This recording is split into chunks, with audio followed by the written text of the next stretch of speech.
That is some group of people, thousands. So nice. Thank you very much. That's really nice. Thank you. It's great to be at Trump Tower. It's great to be in a wonderful city, New York. And it's an honor to have everybody here. This is beyond anybody's expectations. There's been no crowd like this. And I can tell you, some of the candidates, they went in, they didn't know the air conditioner didn't work. They sweated like dogs.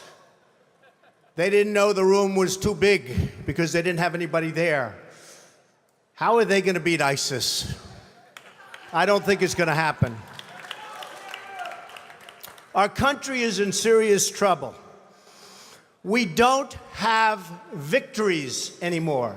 We used to have victories, but we don't have them. When was the last time anybody saw us beating, let's say, China in a trade deal? They kill us. I beat China all the time. All the time. When did we beat Japan at anything? They send their cars over by the millions. And what do? When was the last time you saw a Chevrolet in Tokyo? It doesn't exist, folks. They beat us all the time. When do we beat Mexico at the border? They're laughing at us, at our stupidity. And now they're beating us economically. They are not our friend, believe me. But they're killing us economically. The U.S. has become a dumping ground for everybody else's problems. Thank you. It's true. And these are the best and the finest. When Mexico sends its people, they're not sending their best. They're not sending you. They're not sending you. They're sending people that have lots of problems, and they're bringing those problems with us. They're bringing drugs. They're bringing crime. They're rapists. And some, I assume, are good people. But I speak to border guards, and they tell us what we're getting. And it only makes common sense. It only makes common sense. They're sending us not the right people. It's coming from more than Mexico. It's coming from all over South and Latin America, and it's coming probably from the Middle East. But we don't know, because we have no protection, and we have no competence. We don't know what's happening. And it's got to stop, and it's got to stop fast.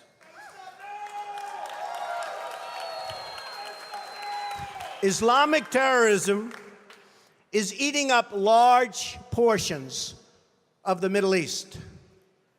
They become rich. I'm in competition with them. They just built a hotel in Syria. Can you believe this? They built a hotel.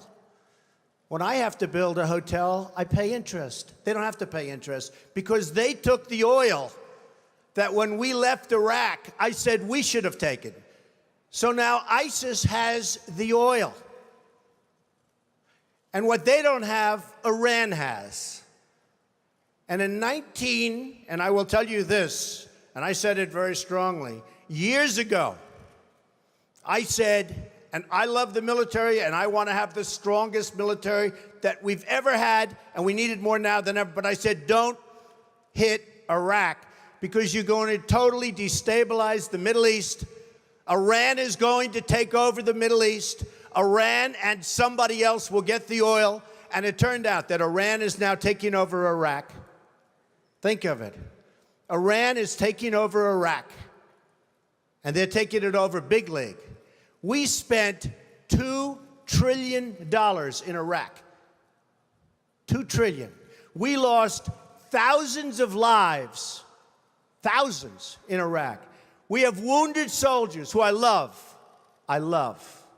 They're great. All over the place.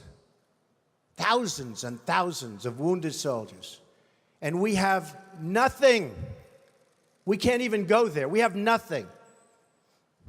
And every time we give Iraq equipment, the first time a bullet goes off in the air, they leave it. Last week I read 2,300 Humvees These are big vehicles were left behind for the enemy. 2,000, you would say maybe two, maybe four, 2,300 sophisticated vehicles they ran, and the enemy took them. You're right.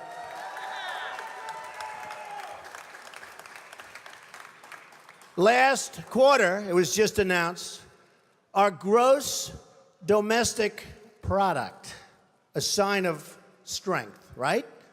But not for us. It was below zero. Who ever heard of this? It's never below zero. Our labor participation rate was the worst since 1978. But think of it, GDP below zero. Horrible labor participation rate. And our real unemployment is anywhere from 18 to 20%. Don't believe the 5.6. Don't believe it. That's right, a lot of people up there can't get jobs. They can't get jobs because there are no jobs. Because China has our jobs and Mexico has our jobs. They all have our jobs. But the real number is anywhere from 18 to 19 and maybe even 21%. And nobody talks about it because it's a statistic that's full of nonsense.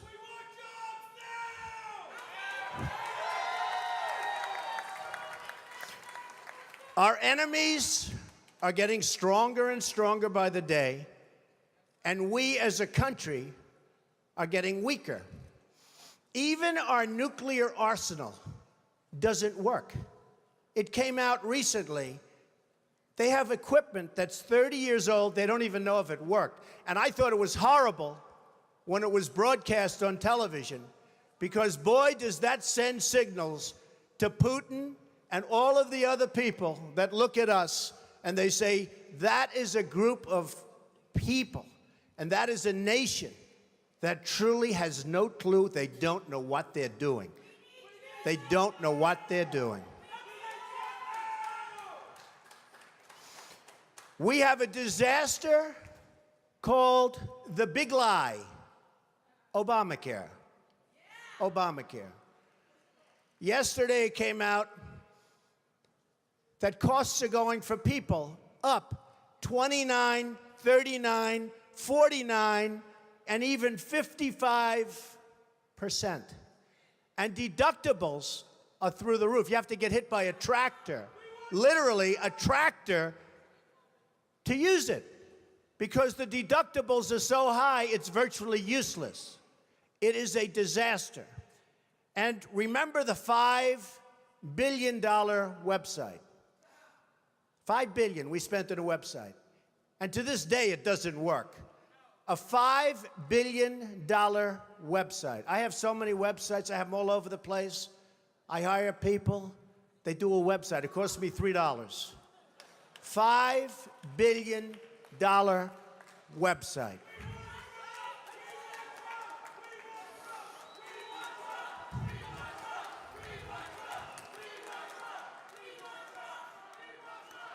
Well, you need somebody because politicians are all talk, no action. Nothing's going to get done. They will not bring us, believe me, to the promised land. They will not. As an example, I've been on the circuit making speeches, and I hear my fellow Republicans, and they're wonderful people. I like them. They all want me to support them. They don't know how to bring it about. They come up to my office. I'm meeting with 3 of them in the next week, and they don't know. Are you running? Are you not running? Could we have your support? What do we do? How do we do it? I like them. And I hear their speeches. And they don't talk jobs, and they don't talk China. When was the last time you heard China's killing us? They're devaluing their currency to a level that you wouldn't believe. It makes it impossible for our companies to compete. Impossible. They're killing us. But you don't hear that from anybody else. You don't hear it from anybody else. And I watch the speeches. Thank you. I watch the speeches of these people, and they say, the sun will rise, the moon will set. All sorts of wonderful things will happen and people are saying, what's going on? I just want a job. Just get me a job. I don't need the rhetoric. I want a job. And that's what's happening. And it's going to get worse because remember, Obamacare really kicks in 2016. Obama is going to be out playing golf. He might even be on one of my courses. I would invite him. I actually would say. I have the best courses in the world, so I'd say, you know what, if he wants to, I have one right next to the White House, right on the Potomac. If he'd like to play, that's fine. In fact, I'd love him to leave early and play. That would be a very good thing.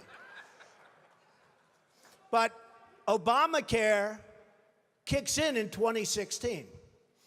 Really big league. It is going to be amazingly destructive. Doctors are quitting. I have a friend who's a doctor, and he said to me the other day, Donald, I never saw anything like it. I have more accountants than I have nurses. It's a disaster. My patients are beside themselves. They had a plan that was good. They have no plan now. We have to repeal Obamacare, and it can be replaced. And it can be replaced with something much better for everybody. Let it be for everybody, but much better and much less expensive for people and for the government. And we can do it.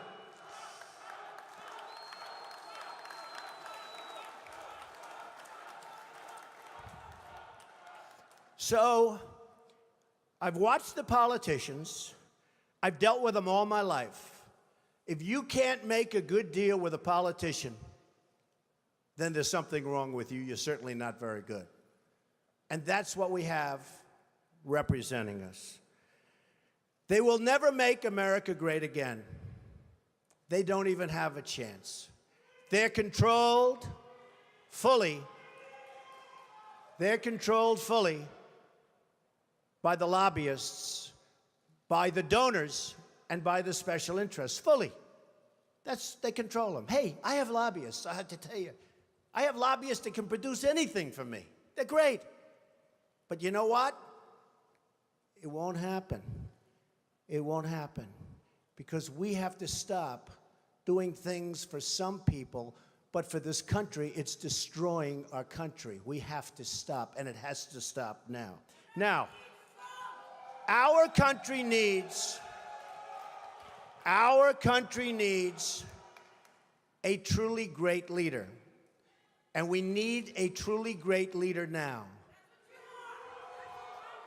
We need a leader that wrote The Art of the Deal. We need a leader that can bring back our jobs, can bring back our manufacturing, can bring back our military, can take care of our vets. Our vets have been abandoned. And we also need a cheerleader. You know, when President Obama was elected, I said, well, the one thing I think he'll do well, I think he'll be a great cheerleader for the country. I think he'd be a great spirit. He was vibrant. He was young. I really thought that he would be a great cheerleader. He's not a leader, that's true. You're right about that. But he wasn't a cheerleader. He's actually a negative force. He's been a negative force. He wasn't a cheerleader. He was the opposite. We need somebody that can take the brand of the United States and make it great again. It's not great again. We need somebody. We need somebody that literally will take this country and make it great again. We can do that. And I will tell you, I love my life. I have a wonderful family. They're saying, Dad, you're going to do something that's going to be so tough. You know, all of my life I've heard that a truly successful person, a really, really successful person, and even modestly successful, cannot run for public office. Just can't happen. And yet that's the kind of mindset that you need to make this country great again. So ladies and gentlemen, I am officially running for President of the United States, and we are going to make our country great again.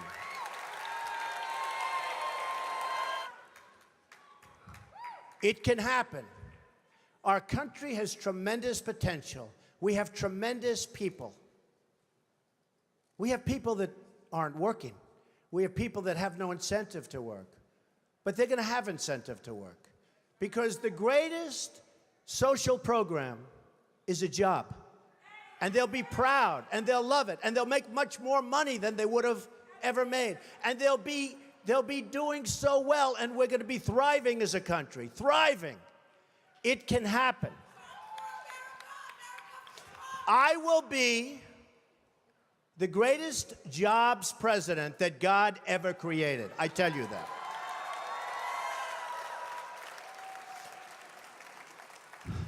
I'll bring back our jobs from China, from Mexico, from Japan, from so many places. I'll bring back our jobs, and I'll bring back our money. Right now, think of this. We owe China $1.3 trillion. We owe Japan more than that. So they come in, they take our jobs, they take our money, and then they loan us back the money, and we pay them in interest. And then the dollar goes up, so their deal's even better.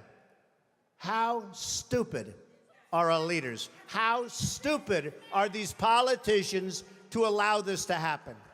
How stupid are they?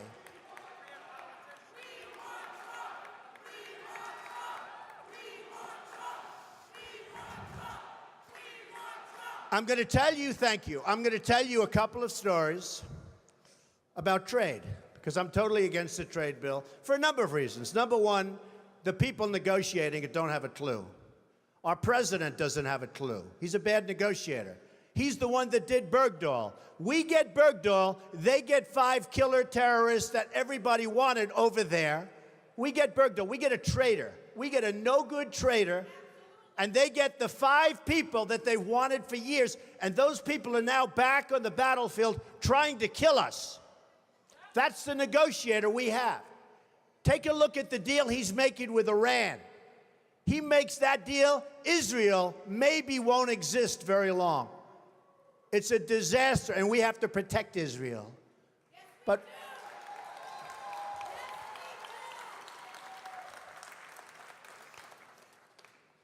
so we need people. I'm a free trader. But the problem with free trade is you need really talented people to negotiate for you. If you don't have talented people, if you don't have great leadership, if you don't have people that know business, not just a political hack that got the job because he made a contribution to a campaign, which is the way all jobs just about are gotten, free trade is terrible. Free trade can be wonderful if you have smart people. But we have people that are stupid. We have people that aren't smart. And we have people that are controlled by special interests. And it's just not going to work. So here's a couple of stories. Happened recently.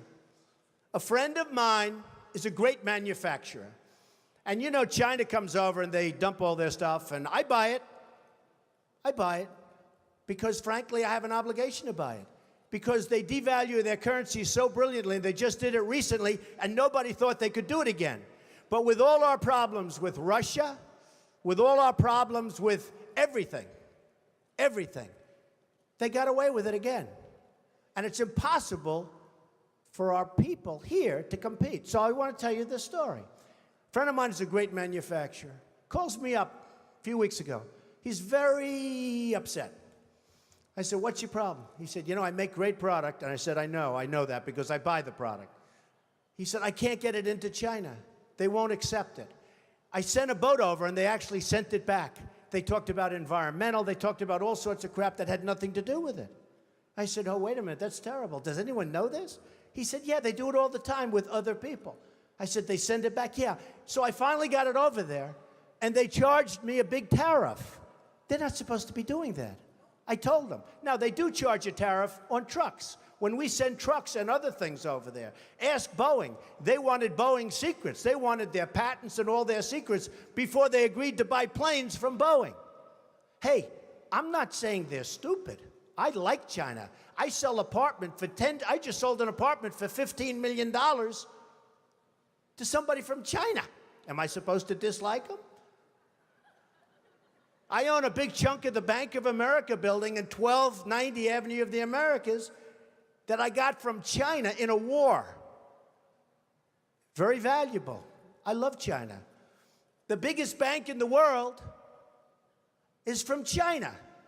You know where their United States headquarters is located? In this building, in Trump Tower. I love China. People say, oh, you don't like China. No, I love them. But their leaders are much smarter than our leaders. And we can't sustain ourselves with that. There's too much. It's like take the New England Patriots and Tom Brady and have them play your high school football team. That's the difference between China's leaders and our leaders. They are ripping us. We are rebuilding China. We're rebuilding many countries. China, you go there now, roads, bridges, schools, you never saw anything like it. They have bridges that make the George Washington Bridge look like small potatoes. And they're all over the place. We have all the cards, but we don't know how to use them. We don't even know that we have the cards because our leaders don't understand the game. We could turn off that spigot by charging them tax until they behave properly. Now they're going militarily. They're building a military island in the middle of the South China Sea, a military island. Now, our country could never do that because we'd have to get environmental clearance. And the environmentalists wouldn't let our country. We would never build an ocean. They built it in about 1 year, this massive military port. They're building up their military to a point that is very scary. You have a problem with ISIS, you have a bigger problem with China. And in my opinion, the new China, believe it or not, in terms of trade, is Mexico. So this man tells me about the manufacturing. I say, that's a terrible story. I hate to hear it. But I have another one, Ford. So Mexico takes a company, car company, that was going to build in Tennessee, rips it out. Everybody thought the deal was dead. Reported in the Wall Street Journal recently. Everybody thought it was a done deal. It's going in, and that's going to be it, going into Tennessee. Great state, great people. All of a sudden, at the last moment, this big car manufacturer, foreign, announces they're not going to Tennessee. They're going to spend their $1 billion in Mexico instead. Not good. Now Ford announces a few weeks ago that Ford is going to build a $2.5 billion car and truck and parts manufacturing plant in Mexico. $2.5 billion. It's going to be one of the largest in the world. Ford, good company. So I announced that I'm running for president. One of the early things I would do, probably before I even got in, and I wouldn't even use, I know the smartest negotiators in the world. I know the good ones, I know the bad ones, I know the overrated ones. You got a lot of them that are overrated. They're not good, they think they are. They get good stories because the newspapers get buffaloed. But they're not good. But I know the best negotiators in the world, and I'd put them one for each country. Believe me, folks, we will do very, very well. Very, very well. But I wouldn't even waste my time with this one. I would call up the head of Ford, who I know, if I was president. I'd say, congratulations. I understand that you're building a nice $2.5 billion car factory in Mexico, and that you're going to take your cars and sell them to the United States, zero tax. Just flow them across the border. And you say to yourself, how does that help us, right? How does that help us? Where is that good? It's not. So I'd say, congratulations, that's the good news. Let me give you the bad news. Every car and every truck and every part manufactured in this plant that comes across the border we're going to charge you a 35% tax. Okay? And that tax is going to be paid simultaneously with the transaction. And that's it. Now, here's what's going to happen. If it's not me in the position, it's one of these politicians that we're running against. You know, the 400 people that we're already against. And here's what's going to happen. They're not so stupid. They know it's not a good thing. And they may even be upset by it. But then they're going to get a call from their donors, or probably from the lobbyist for Ford, and say, you can't do that to Ford because Ford takes care of me and I take care of you, and you can't do that to Ford. And guess what? No problem. They're going to build in Mexico. They're going to take away thousands of jobs. It's very bad for us. So, under President Trump, here's what would happen. The head of Ford will call me back, I would say within an hour after I told him the bad news. But it could be he'd want to be cool, and he'll wait till the next day. You know, they want to be a little cool. And he'll say, please, please, please. He'll beg for a little while, and I'll say, no interest. Then he'll call all sorts of political people, and I'll say, sorry, fellas, no interest, because I don't need anybody's money. It's nice. I don't need anybody's money. I'm using my own money. I'm not using the lobbyists. I'm not using donors. I don't care. I'm really rich. I'll show you that in a second. And by the way, I'm not even saying that in a bragging. That's the kind of mindset, that's the kind of thinking you need for this country. So, because we got to make the country rich, it sounds crass. Somebody said, oh, that's crass. It's not crass. We got 18 trillion in debt. We got nothing but problems. We got a military that needs equipment all over the place. We got nuclear weapons that are obsolete. We've got nothing. We got Social Security that's going to be destroyed if somebody like me doesn't bring money into the country. All these other people want to cut the hell out of it. I'm not going to cut it at all. I'm going to bring money in, and we're going to save it. But here's what's going to happen. After I'm called by 30 friends of mine who contributed to different campaigns, after I'm called by all of the special interests and by the donors and by the lobbyists, and they have zero chance at convincing me, zero. I'll get a call the next day from the head of Ford. He'll say, please reconsider. I'll say no. He'll say, Mr. President, we've decided to move the plant back to the United States. We're not going to build it in Mexico. That's it. They have no choice. They have no choice. There are hundreds of things like that. I'll give you another example.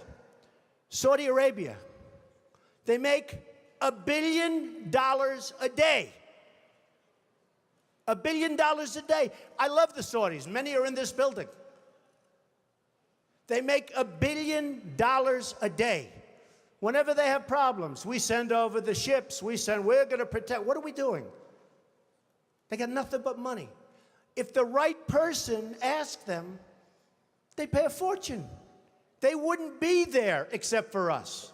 And believe me, you look at the border with Yemen. You remember Obama a year ago. Yemen was a great victory. 2 weeks later, the place was blown up. Everybody got, and they kept our equipment. They always keep our equipment. We just said used equipment, right? They always keep our equipment. We ought to send some real junk, because frankly, we ought to send our surplus. We're always losing this gorgeous brand new stuff. But look at that border with Saudi Arabia. Do you really think that these people are interested in Yemen? Saudi Arabia, without us, is gone. They're gone. And I'm the one that made all of the right predictions about Iraq. You know, all of these politicians that I'm running against now, it's so nice to say I'm running as opposed to if I run, I'm running. But all of these politicians that I'm running against now, they're trying to disassociate. I mean, you looked at Bush. It took him 5 days to answer the question on Iraq. He couldn't answer the question. He didn't know. I said, is he intelligent? Then I looked at Rubio. He was unable to answer the question. Is Iraq a good thing or a bad thing? He didn't know. He couldn't answer the question. How are these people going to lead us? How are we going to go back and make it great again? We can't. They don't have a clue. They can't lead us. They can't. They can't even answer simple questions. It was terrible. But Saudi Arabia is in big, big trouble. Now, thanks to fracking and other things, the oil is all over the place. And I used to say it. There are ships at sea, and this was during the worst crisis, that were loaded up with oil. And the cartel kept the price up. Because, again, they were smarter than our leaders. They were smarter than our leaders. There is so much wealth out there that can make our country so rich again, and therefore make it great again. Because we need money. We're dying. We're dying. We need money. We have to do it. And we need the right people. So, Ford will come back. They'll all come back. And I will say this. This is going to be an election, in my opinion, that's based on competence. Somebody said, thank you, darling.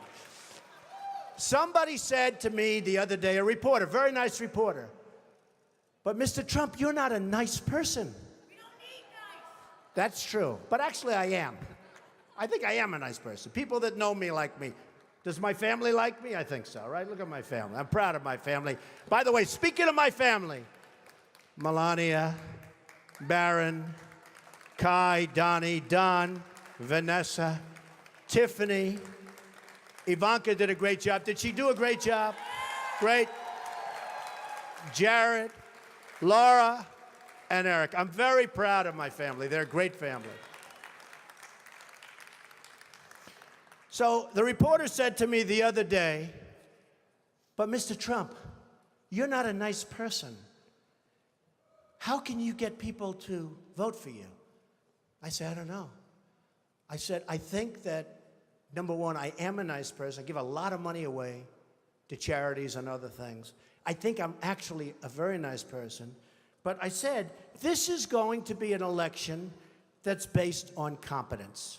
Because people are tired of these nice people, and they're tired of being ripped off by everybody in the world, and they're tired of spending more money on education than any nation in the world, per capita, than any nation in the world.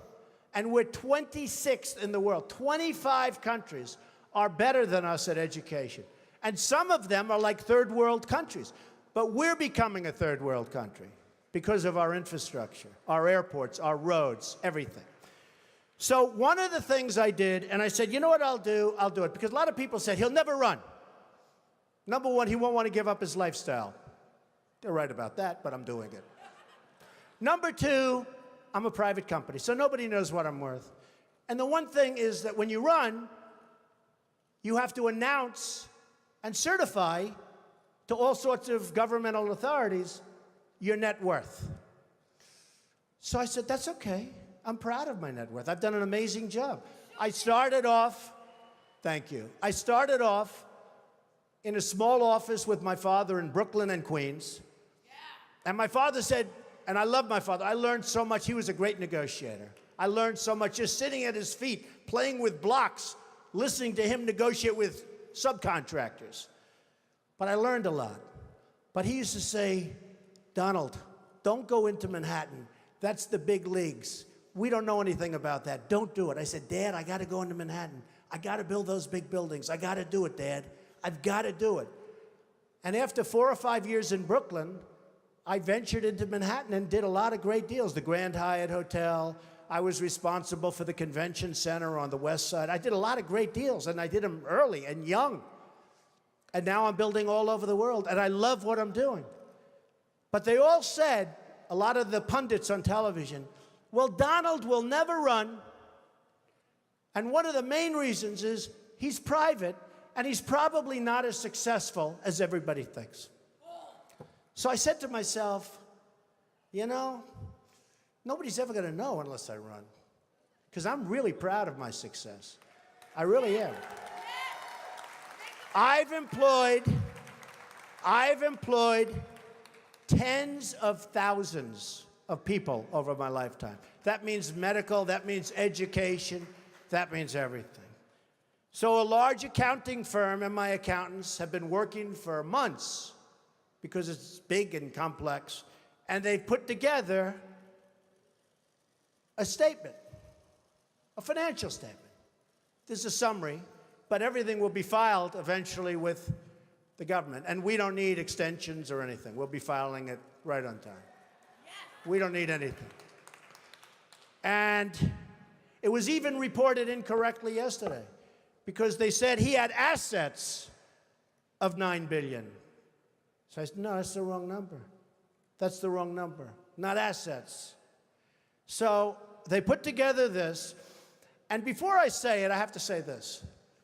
I made it the old-fashioned way. It's real estate. You know, it's real estate. It's labor, and it's unions good and some bad, and lots of people that aren't in unions, and it's all over the place, and building all over the world. And I have assets, big accounting firm, one of the most highly respected, $9,240 million. And I have liabilities of about 500. That's long-term debt, very low interest rates. In fact, one of the big banks came to me and said, Donald, you don't have enough borrowings. Could we loan you $4 billion? I said, I don't need it.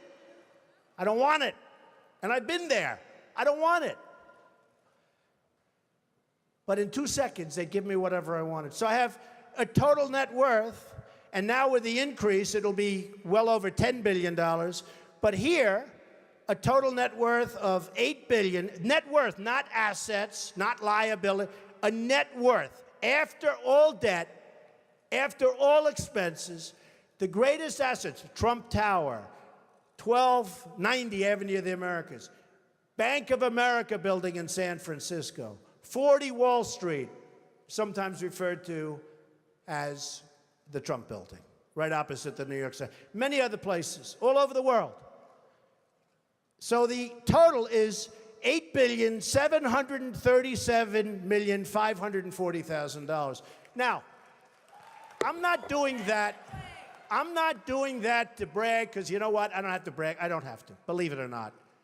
I'm doing that to say that that's the kind of thinking our country needs. We need that thinking. We have the opposite thinking. We have losers. We have losers. We have people that don't have it. We have people that are morally corrupt. We have people that are selling this country down the drain. So I put together the statement, and the only reason I'm telling you about it today is because we really do have to get going. Because if we have another 3 or 4 years, you know, we're at 18 trillion now. We're soon going to be at 20 trillion. According to the economists, who I'm not big believers in, but nevertheless, this is what they're saying, that 24 trillion, we're very close. That's the point of no return. $24 trillion, we will be there soon. That's when we become Greece. That's when we become a country that's unsalvageable. And we're going to be there very soon. We're going to be there very soon. Make America strong. So, just to sum up,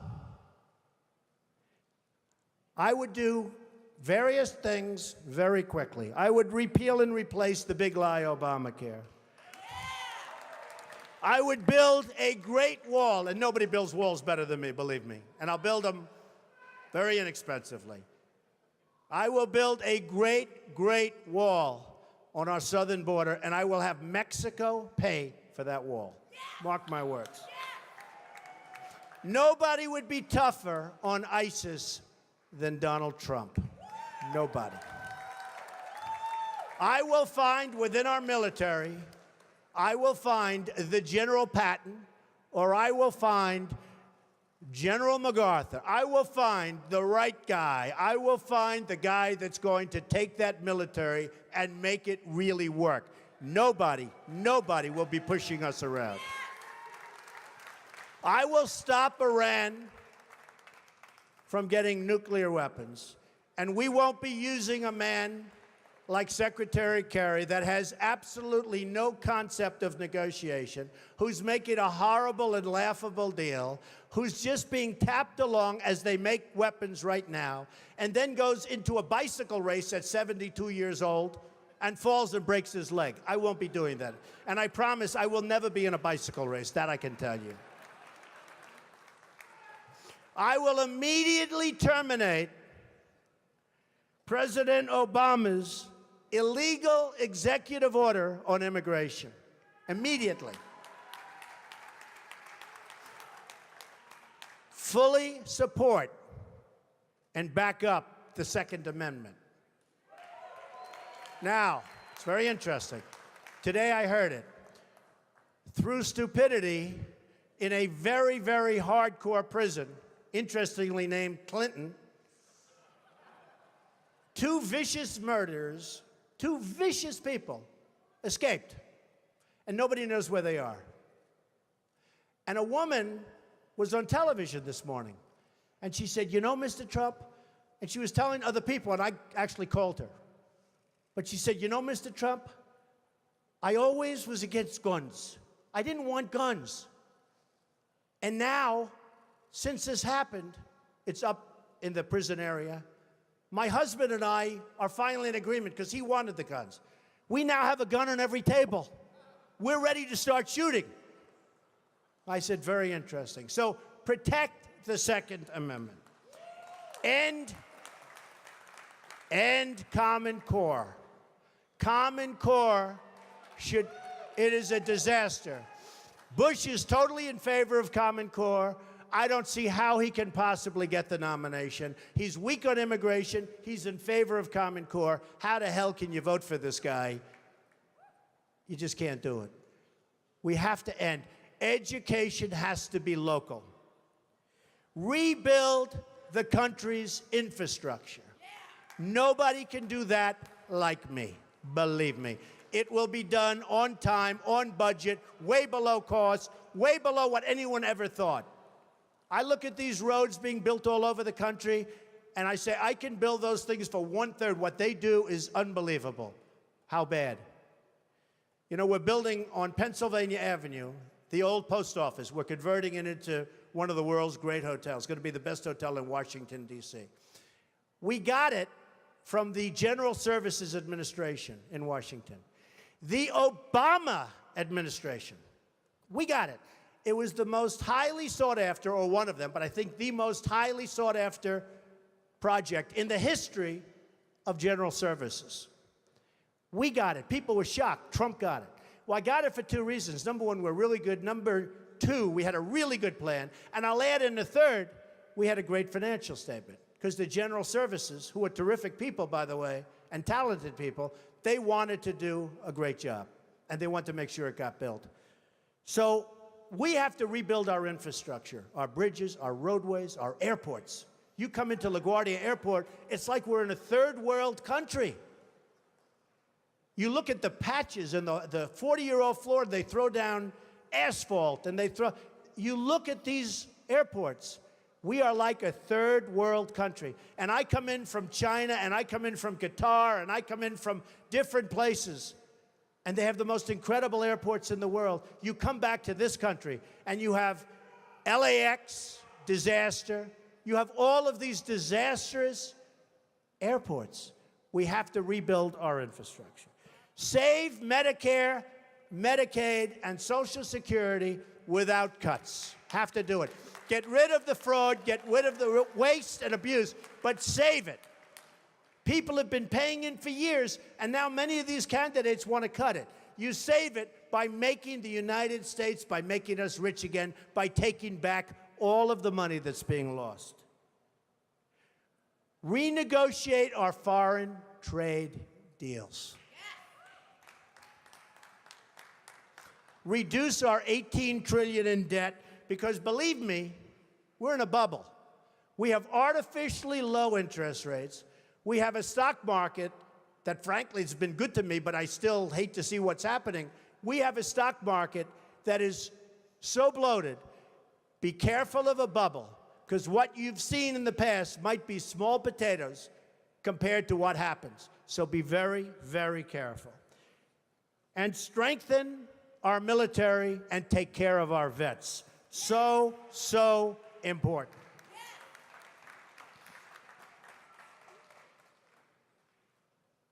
Sadly, the American dream is dead. Bring it back. But if I get elected president, I will bring it back bigger and better and stronger than ever before, and we will make America great again.